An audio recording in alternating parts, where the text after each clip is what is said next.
My husband mocked my cute little bakery in front of his business partners. 3 months later, he was handing me his resume. Turns out my small business wasn't so small after all. The upscale restaurant buzzed with the typical Friday night energy, but our private dining section felt like a pressure cooker. Through the floor-to-ceiling windows of Maison's exclusive upper floor, the city skyline sparkled like scattered diamonds against the darkening sky. Before we jump back in, tell us where you're tuning in from, and if this story touches you, make sure you're subscribed, because tomorrow I've saved something extra special for you. I sat quietly, watching my husband Marcus charm his way through another business dinner, his confidence fueled by expensive wine and the presence of his corporate colleagues.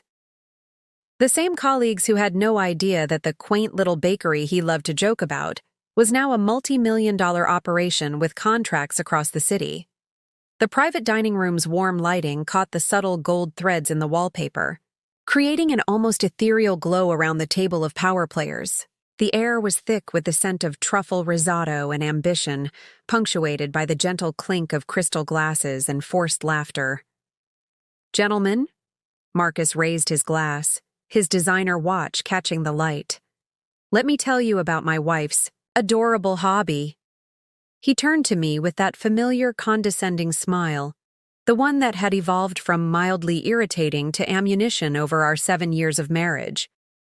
"Amy here thinks she's building an empire with her cupcakes." The forced laughter around the table made my skin crawl, but I maintained my practiced smile. 7 years of marriage had taught me how to play this role perfectly. If Marcus had bothered to check our local business registry, he'd know that my cute bakery had expanded to 15 locations across 3 states. If he'd paid attention to his company's vendor list, he'd realize that my wholesale division, operating under a different brand, supplied all their corporate events.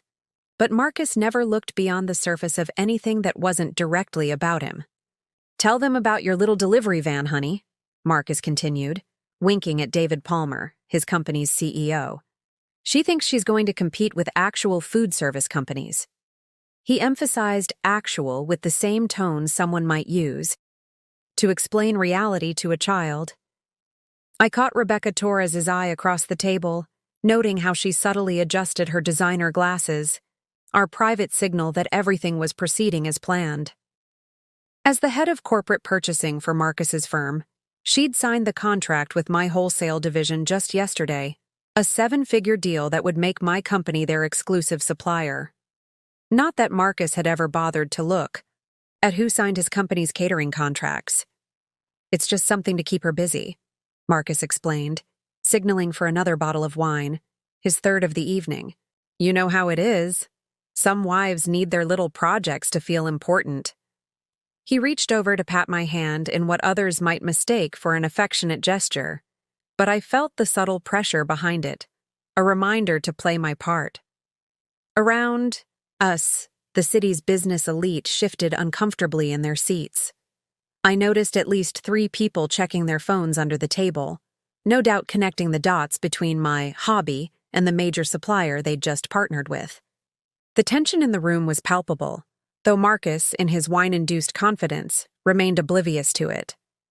I smoothed my napkin, a gesture that had become my center of calm during these displays, remembering the meeting I'd had with my expansion team that morning.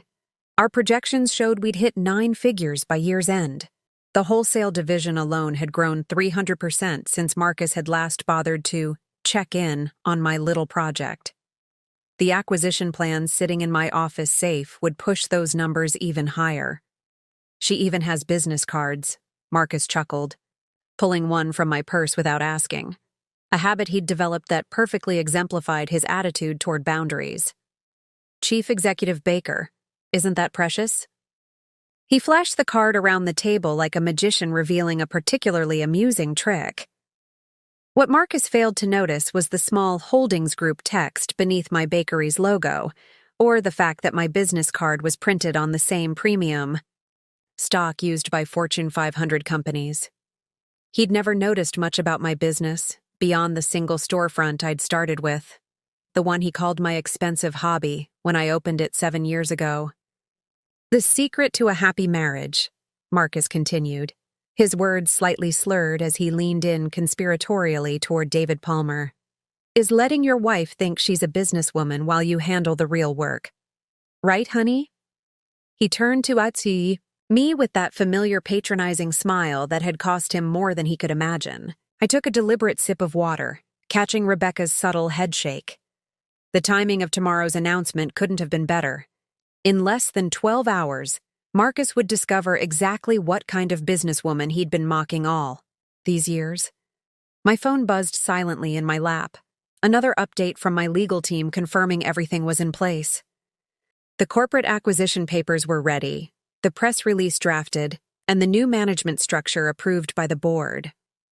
Sometimes the sweetest victories are the ones you have to wait for, and this one was nearly ready to serve. As I watched Marcus pour himself another glass of wine, I couldn't help but think how fitting it was that a man who built his career in corporate consulting had failed to consult the most important business document of all, his own company's vendor list. Tomorrow would change everything, but for tonight, I would play my part one last time, the supportive wife with her cute little bakery that could. I saw a glimmer of recognition in David Palmer's eyes as he studied my business card more carefully than Marcus ever had. The holographic watermark caught the light, revealing the full scope of Sweet Success Holdings' corporate structure. My husband was too busy ordering another bottle of wine to notice the CEO's sudden interest. You know what's funny? Marcus continued, loosening his tie as the evening wore on. Last week, Amy tried to give me advice about our company's catering budget. Can you believe it? He laughed, but the sound died quickly when he realized he was the only one amused. Honey, tell them what you said about our quarterly spending. I set down my water glass carefully, years of practice keeping my voice steady. I simply suggested that consolidating vendors might reduce costs. See what I mean? Marcus interrupted, speaking over me as he often did. She thinks running a corporate consulting firm is like managing a cookie shop. Darling, leave the big business decisions to those of us who understand the corporate world. Rebecca Torres cleared her throat, adjusting her glasses again. Actually, Marcus, I've been meaning to discuss our new vendor contract. Not now. Rebecca. Marcus waved his hand dismissively. I'm teaching an important lesson about knowing your lane. Amy here needs to understand that there's a difference between selling cupcakes and running a real business. David Palmer shifted uncomfortably in his seat, his eyes darting between me and the business card he still held. I could almost see the wheels turning in his head as he connected the dots. The elegant typography, the corporate structure listed. In small print, the professional credentials that Marcus had never bothered to read. Marcus, David began carefully. Perhaps we should... Let me tell you about the time she wanted to attend a business strategy meeting. Marcus plowed ahead, oblivious to the growing tension around the table. I had to explain that ordering flour in bulk doesn't quite qualify as supply chain management. I checked my phone discreetly as another message came through. My expansion team had finalized the last details for tomorrow's announcement. The press release was ready, the legal documents prepared, and our new corporate headquarters signage was being installed overnight. 7 years of careful planning were about to bear fruit. The thing about small businesses, Marcus continued, gesturing with his wine glass, is that they're just that, small. No complexity, no real strategy. Just simple transactions, right, honey? Around the table, I noticed several executives exchanging knowing looks. They'd all seen the news about Sweet Success Holdings' recent acquisitions, even if they hadn't yet, connected it to my cute little bakery. Tomorrow's revelation would change that. Did you know, I spoke up, my voice carrying that quiet authority I usually reserved for board meetings, that the food service industry generated $997 billion in revenue last year? Marcus laughed patronizingly. See what I mean? She reads these little business articles and thinks, and did you know, I continued smoothly, that corporate catering alone represents a $64.8 billion market? For the first time that evening, Marcus looked slightly uncertain. Preparing and narrating this story took us a lot of time, so if you are enjoying it, subscribe to our channel. It means a lot to us. Now back to the story. Perhaps it was my tone, or maybe he finally noticed how intently David Palmer was studying my business card. "Now, honey," Marcus said, his condescending smile faltering slightly. "Nobody's saying your bakery isn't successful in its own small way, but let's not pretend." "Sweet Success Holdings," David Palmer interrupted, reading from my card. "Isn't that the company that just acquired Regional Foods Network?" The color drained from Marcus's face as he processed this information. Regional Foods Network was his firm's largest competitor in the corporate catering consultation space. They'd been trying to arrange a meeting with the new ownership for weeks. "That's impossible," Marcus scoffed, but his voice lacked its earlier confidence. "Regional Foods is a $100 million company. Amy runs a bakery." "A bakery," I agreed, allowing myself a small smile. "That happens to be the parent company of the largest corporate catering network in 3 states. The silence that followed was deafening. Marcus reached for my business card, really looking at it for the first time in 7 years. I watched as his eyes widened, taking in the corporate structure, the subsidiaries, the holding company details he'd dismissed as irrelevant for so long. But you bake cupcakes," he stammered, his wine glass forgotten. "I built an empire," I corrected him gently, "starting with cupcakes. While you were busy mocking my cute little bakery, I was acquiring companies, streamlining operations, and building the largest independent food service corporation in the region." Rebecca Torres chose that moment to slide a folder across the table. "Speaking of which, Marcus, here's the new vendor contract I mentioned. You might want to look at who owns your company's exclusive catering provider now." Tomorrow's announcement would make it official, but watching the realization dawn on my husband's face as he finally understood the true scope of my little project was worth every condescending comment I'd endured. Sometimes the best revenge isn't serving revenge at all. It's serving success with a side of sweet irony. Marcus stared at the contract in front of him, his hands trembling slightly as he flipped through the pages.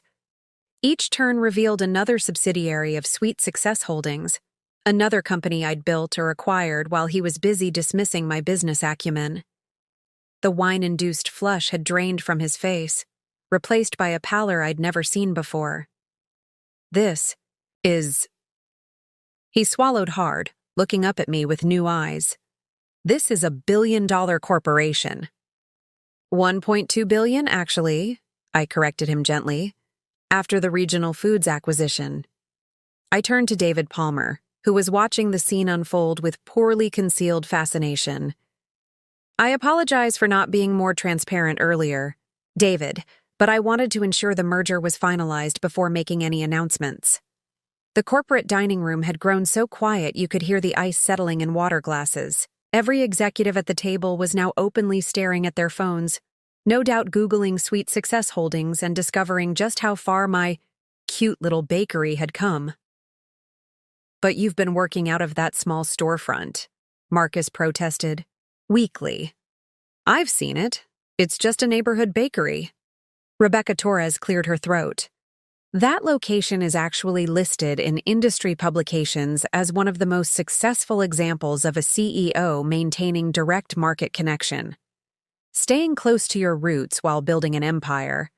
It's been written up in Harvard Business Review." Marcus's head snapped up. "Harvard Business? Amy, you said that subscription was for baking magazines." "I never said that," I corrected him. "You assumed it was for baking magazines, just like you assumed I was just running a bakery. You never asked about the other 14 locations, the distribution centers, or why I needed a corporate legal team." "A corporate legal..." Marcus loosened his tie further, looking like he might need air. "The law firm you said was helping with recipes?" "Mergers and acquisitions, actually. Though we do have an excellent intellectual property division for protecting our recipes." I smiled at David Palmer. Which reminds me, David, we should discuss your company's position after tomorrow's announcement. Marcus's head whipped between David and me. What announcement?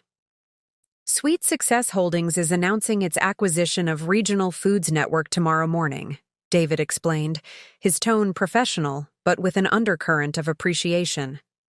And apparently they already own Supreme Catering Solutions, our exclusive vendor.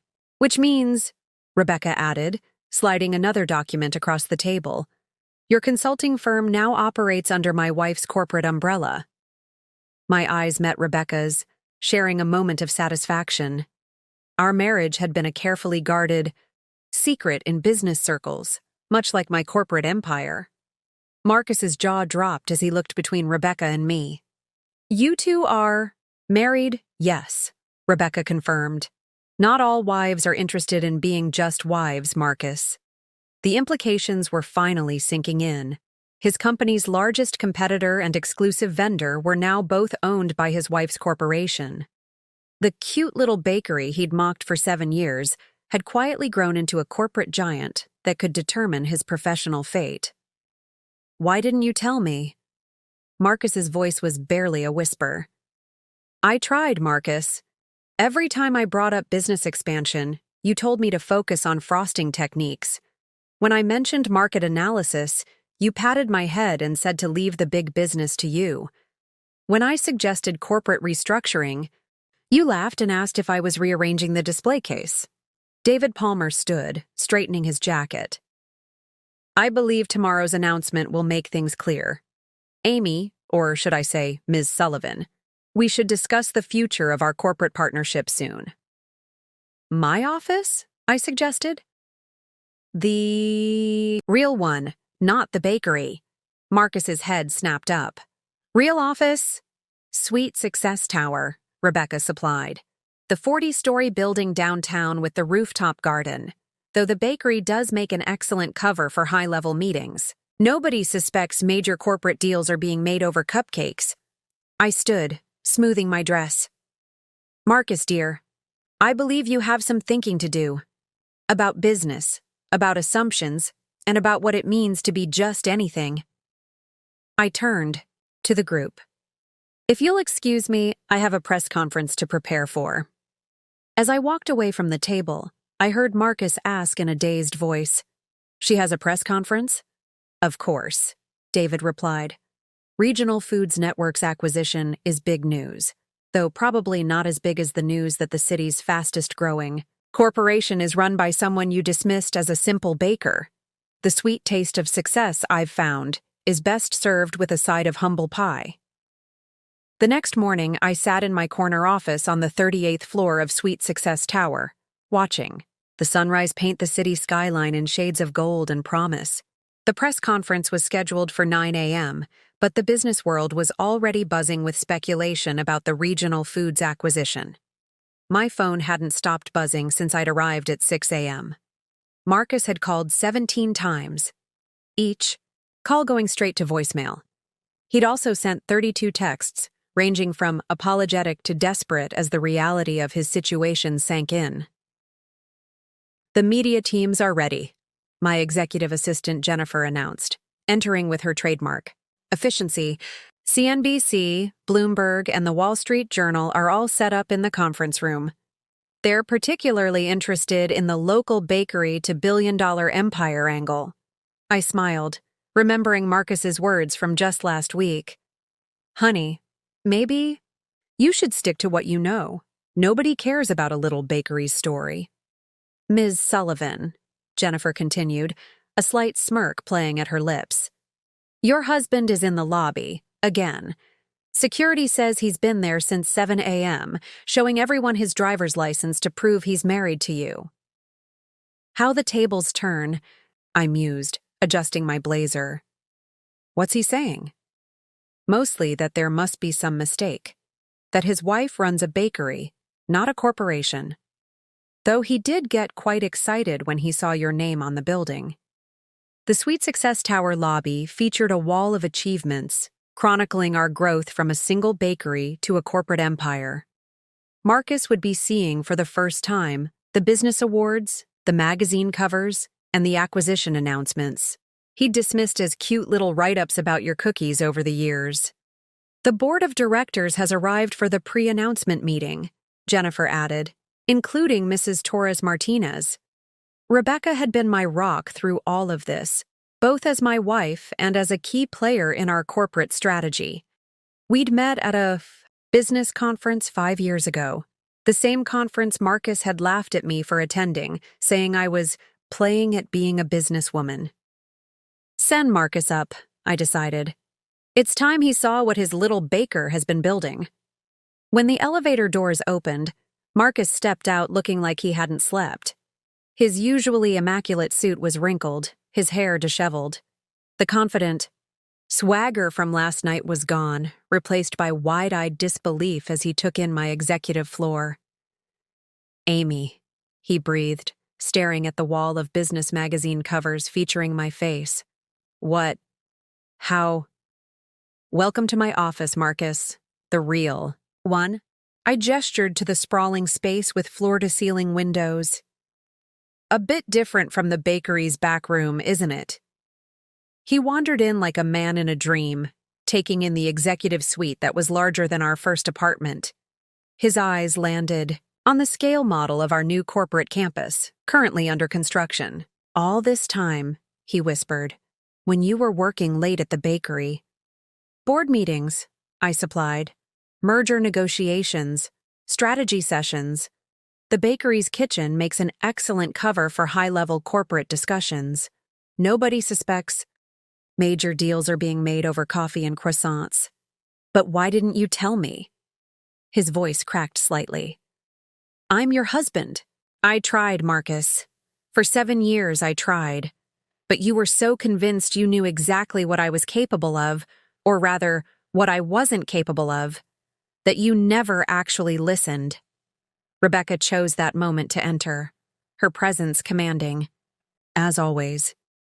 The board is ready, Amy, and the press is getting eager.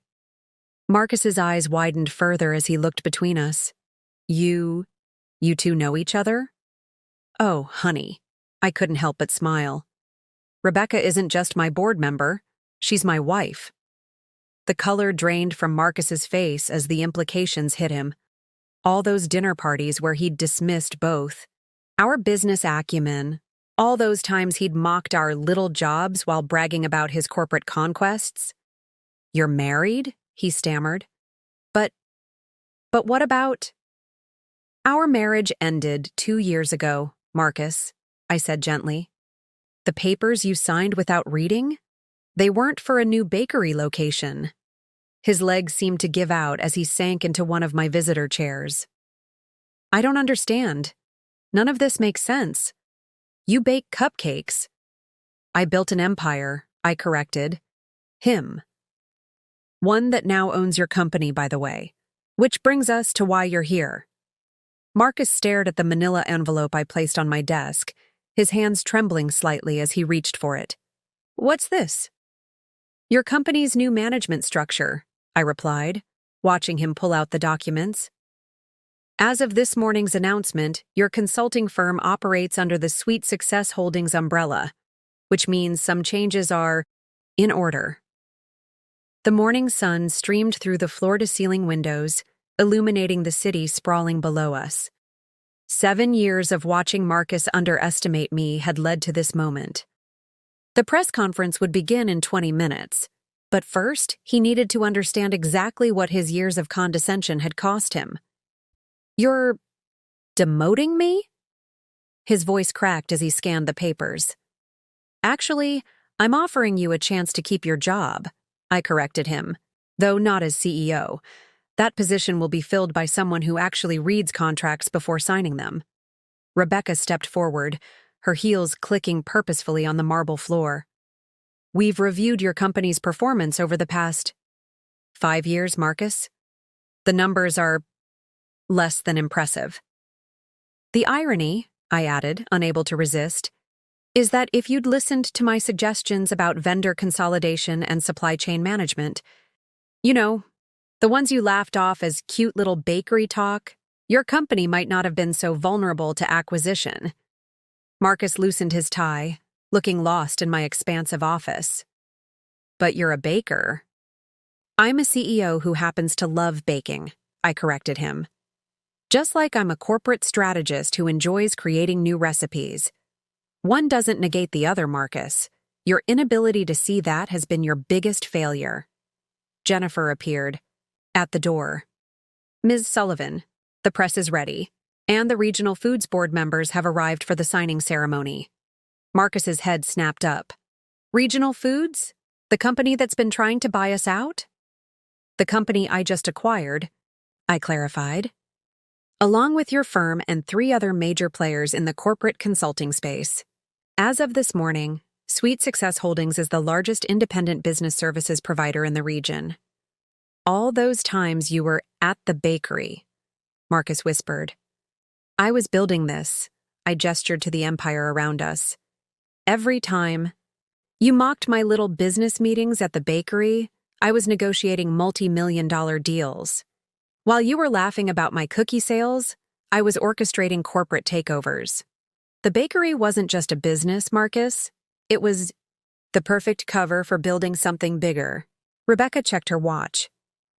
Amy, we should head to the press conference. The market's open in 30 minutes. I turned back to Marcus, who was still staring at the organizational chart showing his new position, several levels below his former role. You have a choice to make, I told him. You can either accept the position offered under new management, or you can resign. Either way, the company you've been running is now mine. You planned this, he said slowly, realization dawning. All those years of letting me think you were just a baker? I smiled. No, Marcus. You chose to think that. I just chose not to correct you. Sometimes the best strategy is letting people underestimate you. The door opened again, and David Palmer entered with several board members. Amy, the media's asking about the integration. Timeline for the acquired companies. Tell them we'll address that during the Q&A, I replied, gathering my notes for the press conference. Oh, and David, please show Marcus to HR if he decides to accept the new position. He'll need to fill out quite a bit of paperwork. As I headed toward the door, Marcus called out, Amy, wait. All those business dinners where I talked down to you were being watched by the very executives you were trying to impress. I finished for him.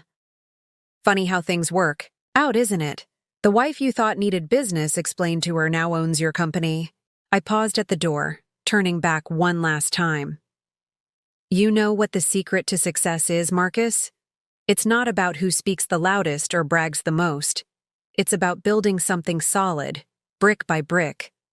Or in my case, cupcake by cupcake. While everyone else underestimates you. The morning sun caught the gold lettering on my office door as I walked out. Amy Sullivan, CEO, Sweet Success Holdings.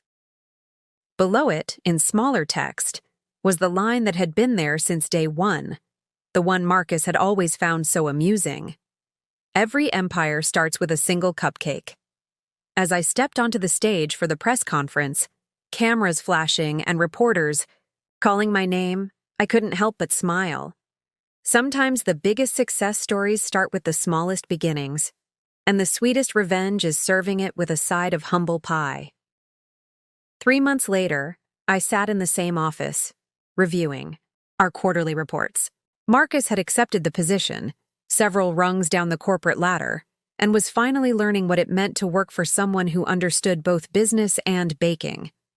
The press had dubbed our acquisition the Cupcake Conquest, and business schools were already writing case studies about the bakery that became a billion-dollar empire. Just a baker? Rebecca smiled, bringing me my afternoon coffee. I think not. I picked up the day's paper, featuring our latest headline. Sweet Success Holdings announces global expansion. Below it was a photo of me in my original bakery, the place where it all began, and where Marcus had made the mistake of underestimating exactly what a little bakery could become.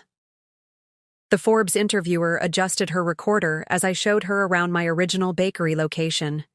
6 months had passed since the acquisition announcement, and the media's fascination with the cupcake queen of corporate America hadn't waned. "So this is where it all started?" she asked, taking in the cozy space with its display cases full of artisanal pastries. The morning rush had just ended, leaving the air thick with the scent of fresh bread and possibility. "Right here," I confirmed, running my hand along the well-worn counter. Though Marcus used to call it my expensive hobby, I couldn't help but smile at the irony. The same counter where he'd once mocked my business aspirations now hosted meetings with international investors. The bell above the door chimed, and speak of the devil, Marcus walked in. He'd traded his designer suits for the company's standard business casual attire, appropriate for his new middle management position. The past 6 months in his reduced role had changed him, humbled him in ways I never expected. Quarterly. "Reports are ready for review," he said, holding up a folder. Then, noticing the interviewer, he started to retreat. "Sorry, I didn't realize you were in a meeting." "Actually," I said, "why don't you stay? Sarah here is doing a piece on business transformation. Your perspective could be valuable." The interviewer's eyes lit up at this unexpected opportunity. Marcus hesitated, then took a seat at one of the small tables where he'd spent countless hours patronizingly explaining real business to me. "Marcus," Sarah began, "how does it feel working for your ex-wife's corporation after spending years underestimating her?" he finished, a rueful smile playing at his lips. "It's been educational."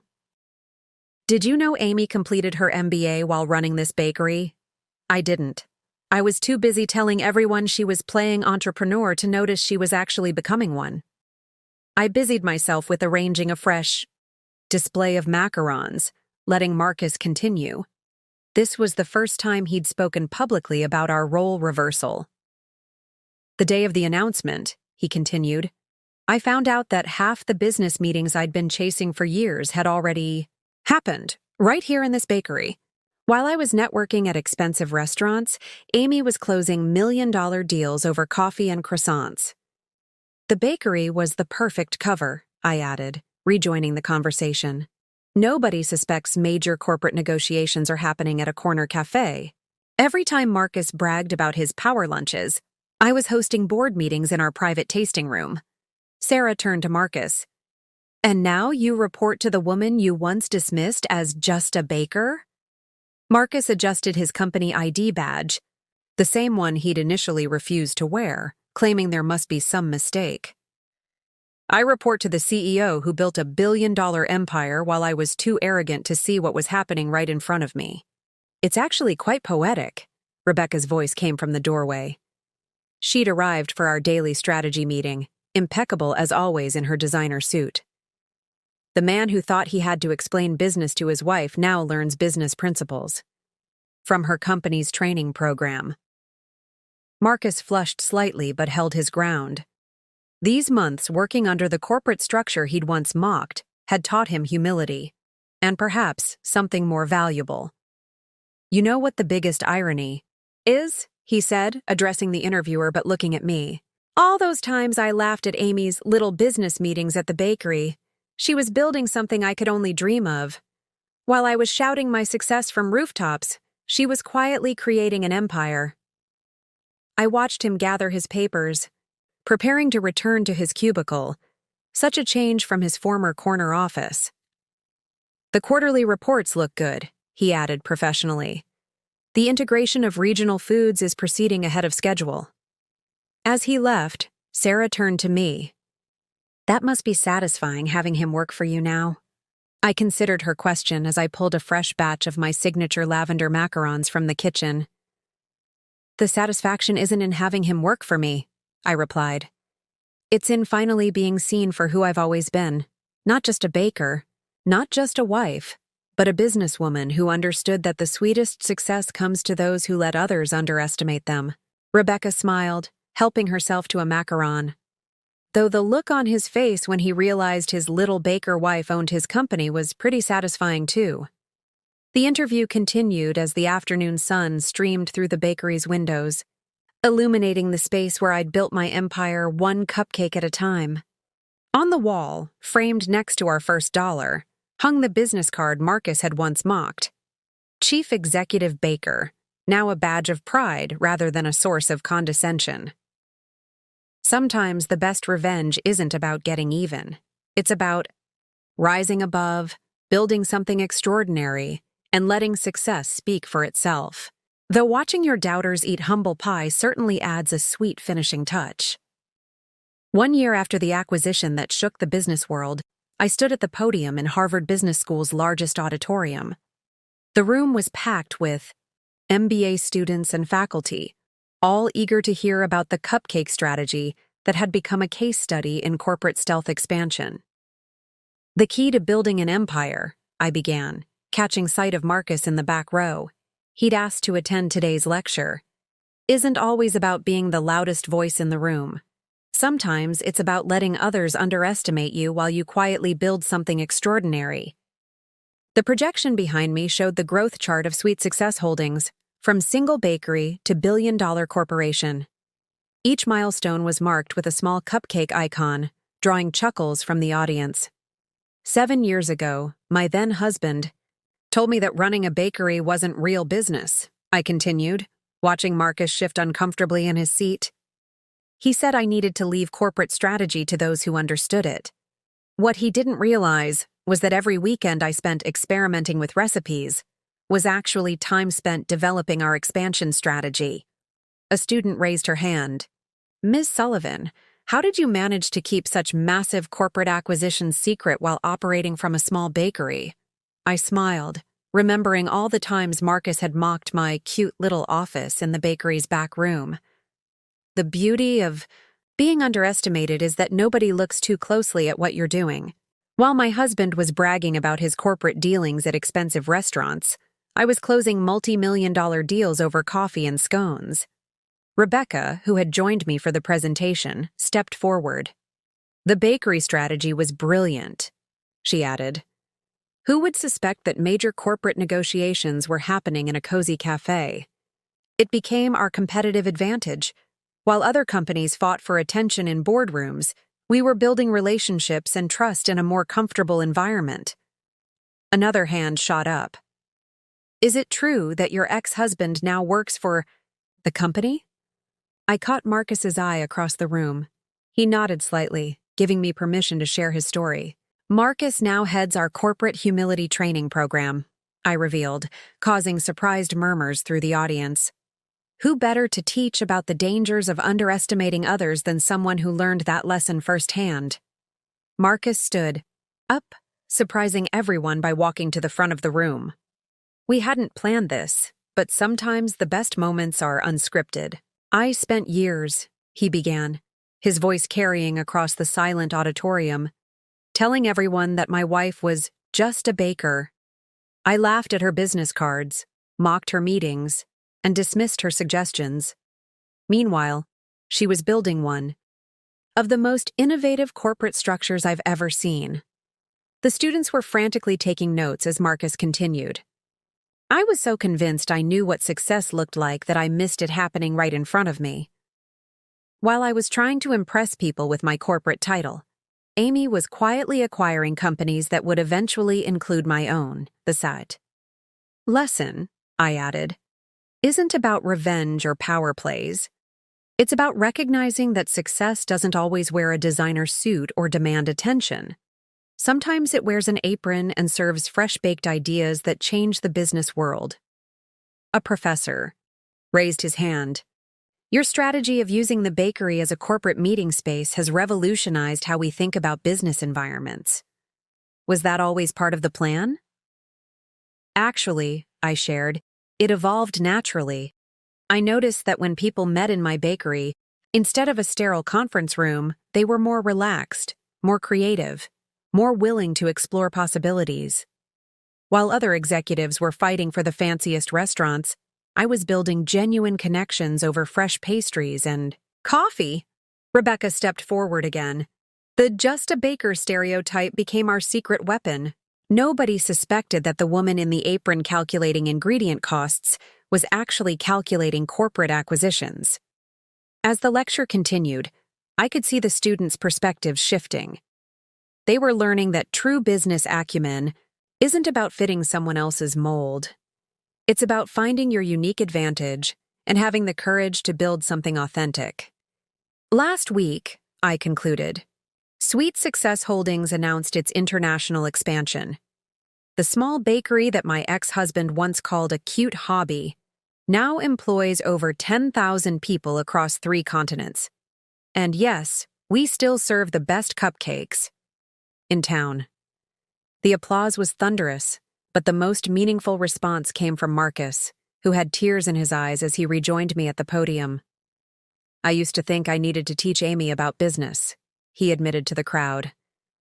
Turns out, she's teaching all of us about what business can be. As we left the auditorium, a young woman stopped me. Ms. Sullivan, your story gives me hope. My family thinks my small flower shop is just a hobby. I smiled, remembering my own journey. There's no such thing as just anything, I told her. Every empire starts somewhere. Mine started with cupcakes. Where will yours begin? 18 months after the acquisition that changed everything, I stood in my original bakery kitchen, preparing for a very special event.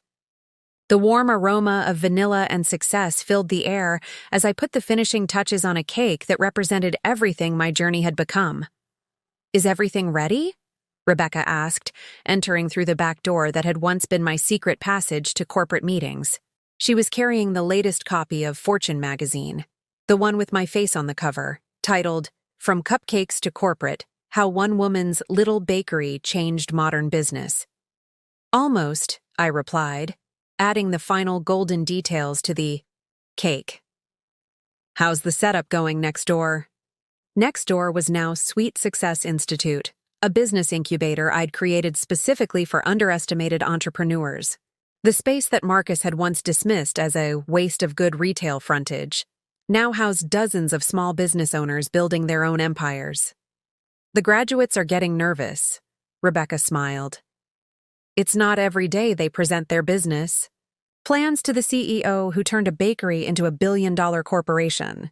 Today marked the first graduation ceremony of our Hidden Giants program, an intensive business development course designed specifically for entrepreneurs who'd been told their dreams were too small or just hobbies.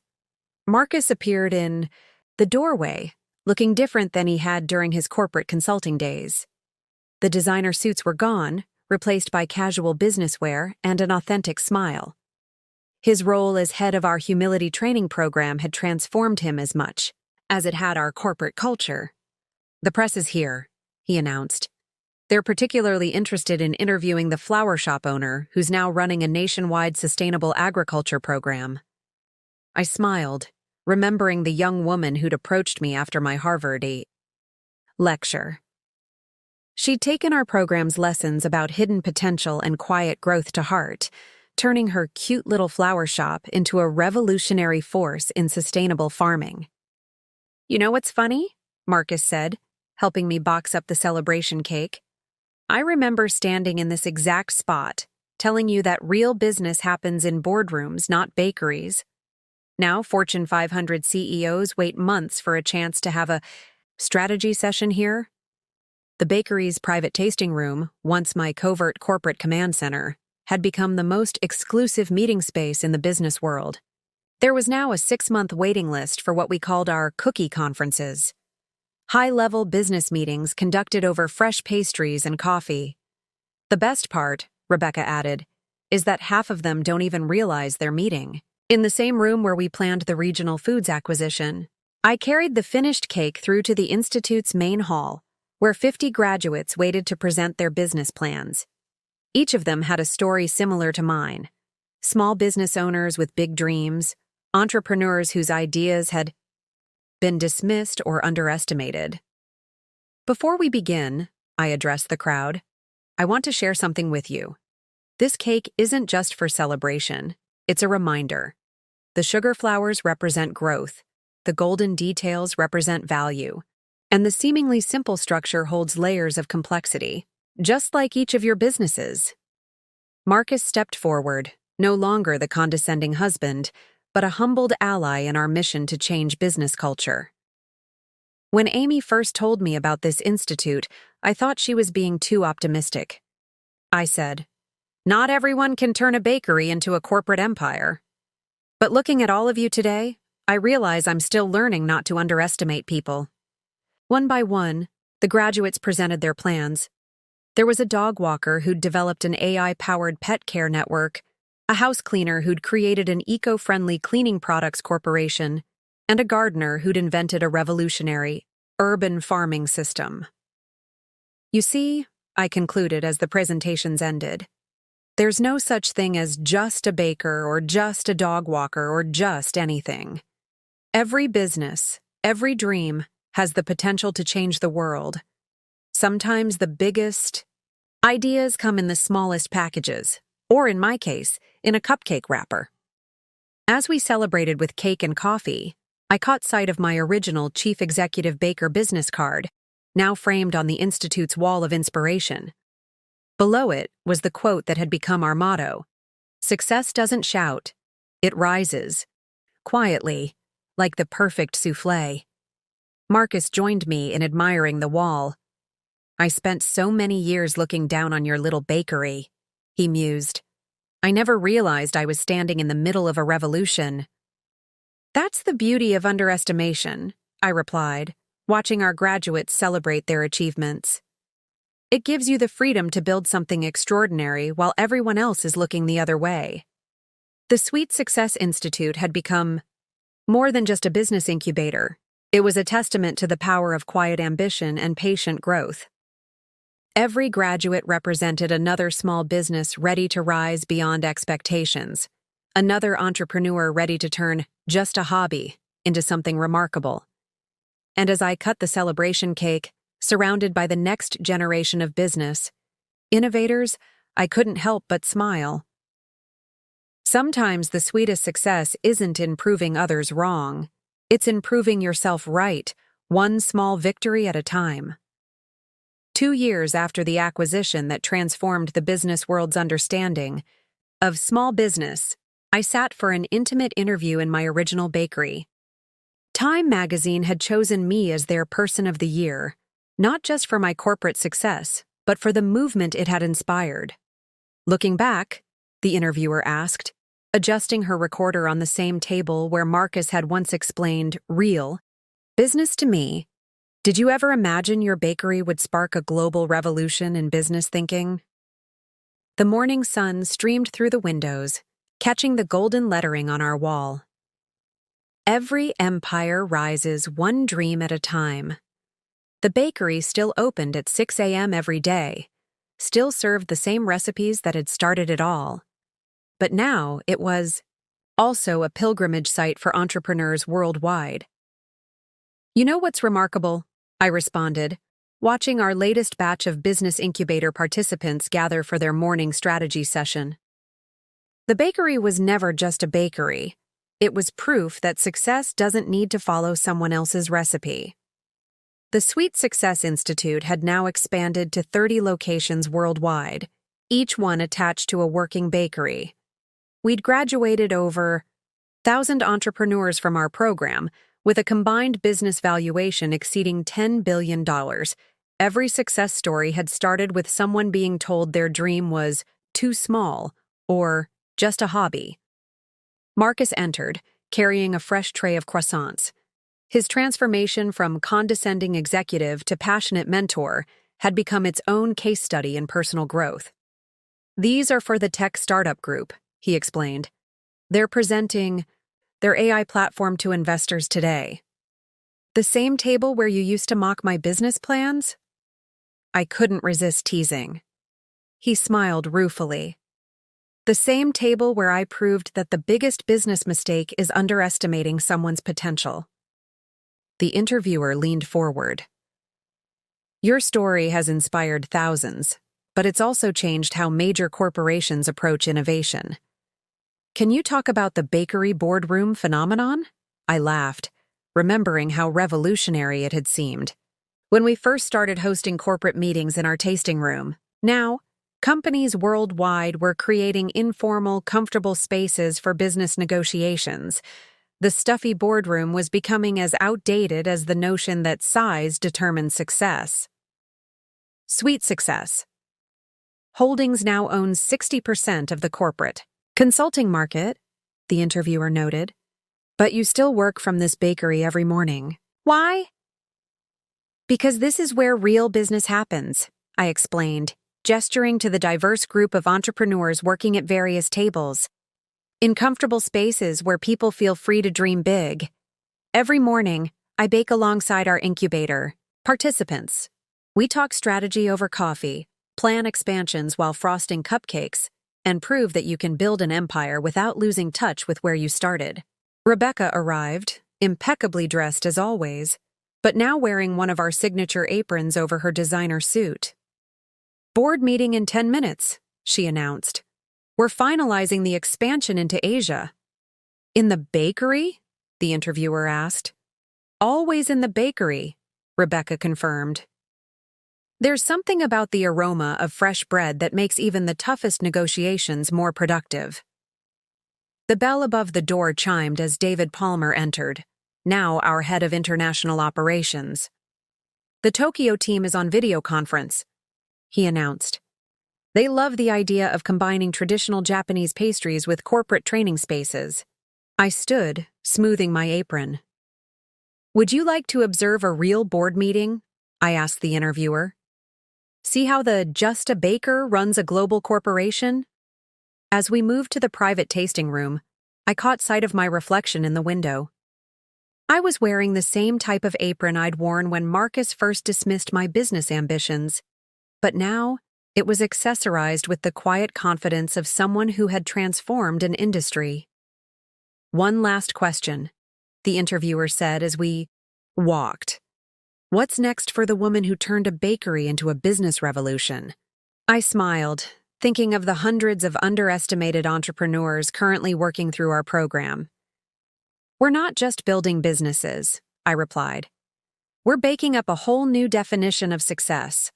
One where just a baker, or just a florist, or just anything becomes just watch me change the world. The sweet aroma of success filled the air as we entered the boardroom, still equipped with its original baking racks alongside the state-of-the-art conference technology. Here, where Marcus had once laughed at my business cards, global strategies were now shaped, and futures were baked into reality. Sometimes the biggest dreams rise from the smallest beginnings, and sometimes being underestimated is the secret ingredient in the recipe for success. Up next, you've got 2 more standout stories right on your screen. If this one hit the mark, you won't want to pass these up. Just click and check them out. And don't forget to subscribe and turn on the notification bell so you don't miss any upload from us.